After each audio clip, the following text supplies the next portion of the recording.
Okay everybody, so just watched The Naked Gun, or Da Naked Gun. It's not called that, I just made that name up. It was good, it's what I expected it to be. It was very similar to the original in the sense of like the comedy element side of it, you know, the slapstick, the parody, that how absurd it is. And the beginning was probably the most absurd, like kind of sequence where the most absurd things happened almost consecutively.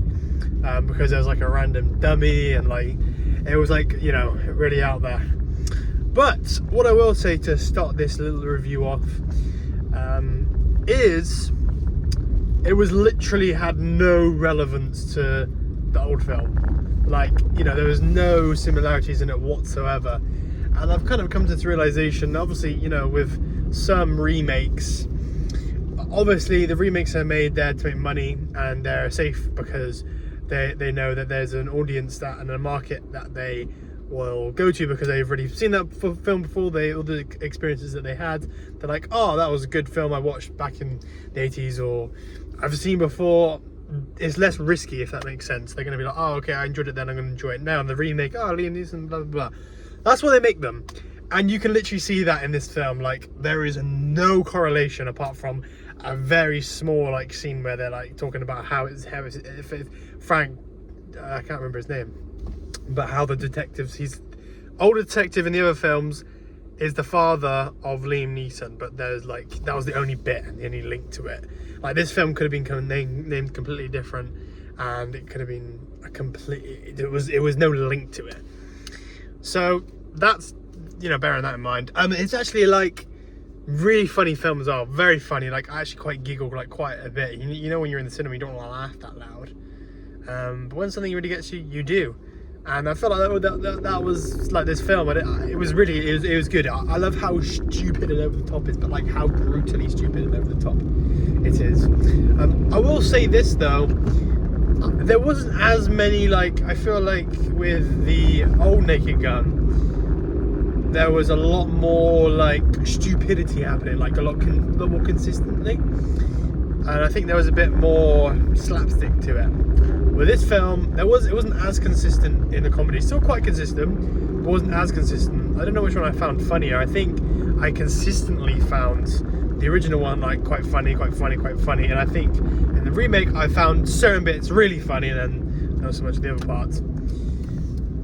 But ultimately, I enjoyed it. I think there may have been a bit with the pacing, or kind of like disconnected from the screen a little bit from like 15 minutes, like midway into the film in the middle, which is kind of strange actually, because usually it's the beginning, but not with this film. I felt like there was kind of a little bit of an error there with the pacing, and I preferred the original story of the Queen assassination in the first film compared to this one, which I don't know, it wasn't too bad. I liked how they incorporated the UFC element to it, and how they incorporated modern things into it that are very real. And I love how silly and over the top it was. I mean, there was a brilliant part with Gillian Anderson. You see in the trailer, I'm not going to spoil it too much, but where she's obviously cleaning the cleaning the oven, and it looks like something else because of hand gestures and his positioning. And that scene drags on a lot more. That was really funny. You could really hear that in the audience, how a lot of people were laughing. And what was really strange is it was a massive cinema, and like, there wasn't many people there, which is to be expected. So I don't really know why I was in such a big cinema.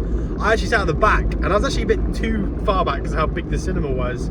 I like to change around the seats because be in different positions solely based on the reasoning of, well, you know, they don't have to pay for these tickets, so I can test which seats work best. Middle for me is still pretty good.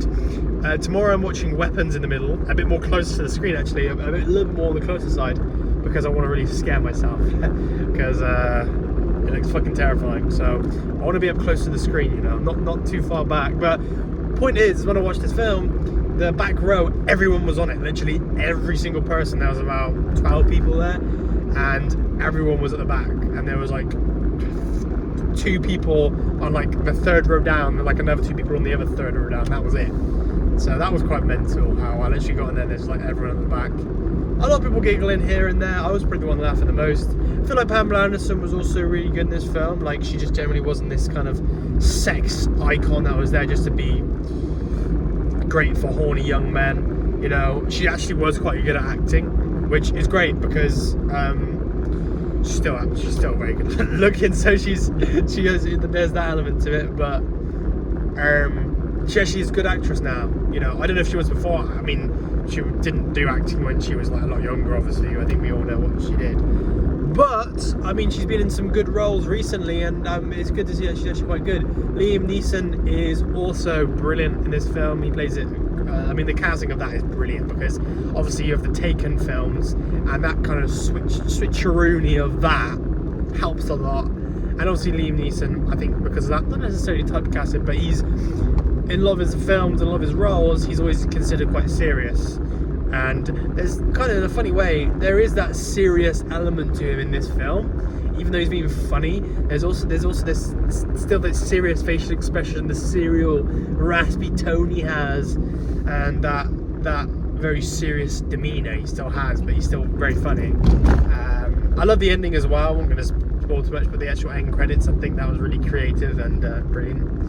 Ultimately, I enjoyed it. I said the only bits I didn't really like is I feel like maybe some of the characters could have a bit more humour. I feel like there could have been a bit more stupidity. I think they could have gone over the top a little bit more. They did go quite over the top, but I felt like there could have been a bit more consistency with it, like that the original. I feel like the story could have been a bit more compelling, a bit more exciting, even though I know that's not the point. The point of it is to be funny and comedic. I feel like the original got that down quite well, where we're still kind of invested in the story, but still taking in the comedy. So fucking hell, I've just looked over to my right, and some fucking guy is driving like this. Jesus, must be a bad night for him. Doing the Kubrick stare down the fucking A road. Anyway, I enjoyed The Naked Gun. It was really good. I love the beginning bits, how one eats the gun like it was cake. Very nice. So yeah, I think there could have been a bit more better pacing. The film was very, very short, and it felt like that, you know, it did feel like that hour. You know, good pacing is when you want the film to be a lot less than that. I mean, considering the runtime, but yeah, I feel like the pacing could have been improved a bit more, which seems to be the case for all the films. But ultimately, I enjoyed it. Took it what it was. It was funny. It was actually really funny, and I enjoyed it. I don't really have any issues with it. I don't really have any issues with many films. It takes a lot for me to get really negative about a film. I'm pretty pissed. Like, I remember there's this one film on Netflix, when I was doing the Yellow Hat, I was watching a lot of murder mystery films and, you know, that kind of thing. And I watched one on Netflix original. I thought, I don't know what this is. I don't really care. I'll put it on and see what happens. And that was one that really stands out to me, because I was the one time I was like, this is absolutely shit. And I think what enraged me more was the fact that, like, there was so much money behind it, and Netflix produced it, and I knew for a fact that I could make something better, being like just having nowhere near the amount of experience and like, or actually I could have made something like that in the best way possible, because obviously I'm so young and, you know, blah blah blah. I'm a lot younger than all these experienced crew or these old directors. So tomorrow I'll be doing another review. I'm kind of going to the cinema 3 times in a row. It's my second time, and I think I preferred that to the Fantastic Four. More down my alley. I love good comedy. I love comedies. Brilliant. Tomorrow I'm watching Weapons, and that's one I'm really looking forward to. I was kind of looking forward to the Naked Gun, especially after watching the original.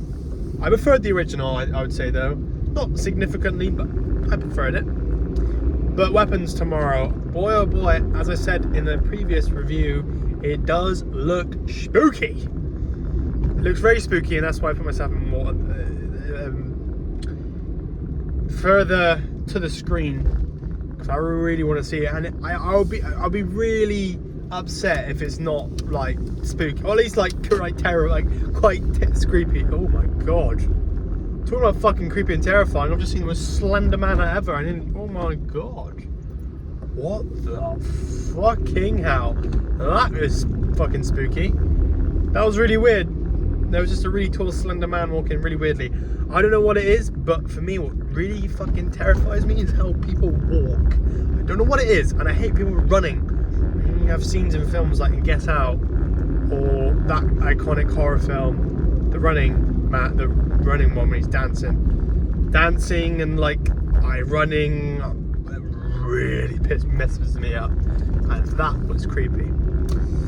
Very creepy because he's really tall. Anyway, Weapons tomorrow. Looking forward to it. It looks scary. I hope it's scary. To find a scary film, it is rare to find scary films. So I'll see. I will see. And it's also rare, like a big production, like a big commercial film is scary, because usually big commercial indie films tend to be a bit more scary, you know, Paranormal Activity, Blair Witch, or those found footage films, or or more not as like big films. I think, you know, Talk to Me was quite spooky. The original Saw, you know. So yeah, I'll do a review on that, see how it goes. It's quite a late screening, and it's going to be a bit more longer than this film, so I'm going to be late coming back, and it's going to be spooky walking through the car park.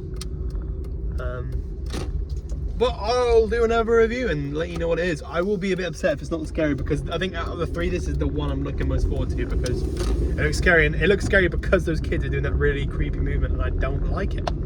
But I'll do a review tomorrow. Have a good evening, afternoon, or whatever.